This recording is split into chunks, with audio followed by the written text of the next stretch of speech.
Collectif incontournable dans l'histoire du manga, Clamp a bercé toute une génération et bousculé de nombreux codes de son époque. Toutefois, n'oublions pas le travail de pionnière qu'a exercé le groupe de l'an 24. Relativement peu connu en France, cette appellation désigne un groupe d'autrices nées aux alentours de l'an 24 de l'ère Showa et ayant travaillé ensemble dans les années 70.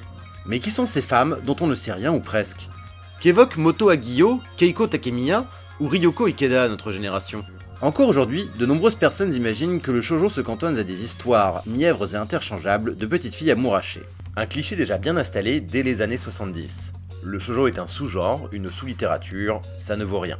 Et pourtant, le groupe de l'an 24 va faire exploser absolument tous ces clichés à la dynamite en créant des œuvres diverses et ambitieuses. Le shoujo, délaissé par la profession, se retrouve entre les mains de véritables punks de la littérature. Profitant de l'essor des revendications sociales et de la libération sexuelle, ces jeunes téméraires d'alors vont se lancer dans des récits ne souffrant d'aucune limite. Homosexualité, androgynie, inceste, viol, suicide, racisme, genre, misère, politique, philosophie ou lutte sociale seront autant de sujets passés au crible par le groupe de l'an 24. Ce travail thématique tous azimuts s'accompagne également d'une exploration des genres. Fantasy, fresque historique, horreur ou science-fiction, tout y passe. Moto Hagio a par exemple écrit Pono Ichizoku, fresque fascinante suivant une famille de vampires anglais sur près de 3 siècles. Elle signe également Ils sont 11, thriller psychologique traitant de nombreux sujets avec, pour toile de fond, la recherche d'un intrus au milieu d'un groupe d'étudiants livrés à eux-mêmes dans l'espace. Keiko Takemiya, la coloc de Moto Hagio, a écrit l'un des titres les plus célèbres du genre avec Terae. On y suit les aventures de Jomi, jeune citoyen découvrant qu'il fait partie du peuple de Mu, persécuté par l'humanité.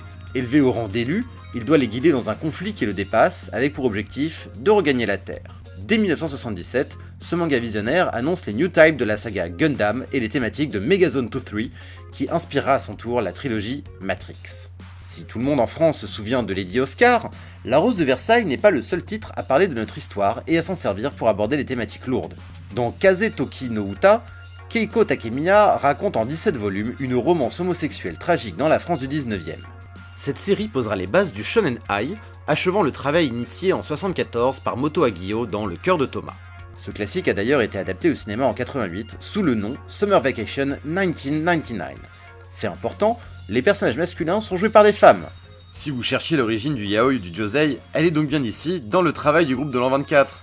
Le collectif ne s'est pas illustré uniquement au travers de ses sujets et thématiques. Comme toute forme d'art, le manga repose sur des codes visuels et narratifs précis. Une grammaire que le groupe de l'an 24 va pourtant atomiser.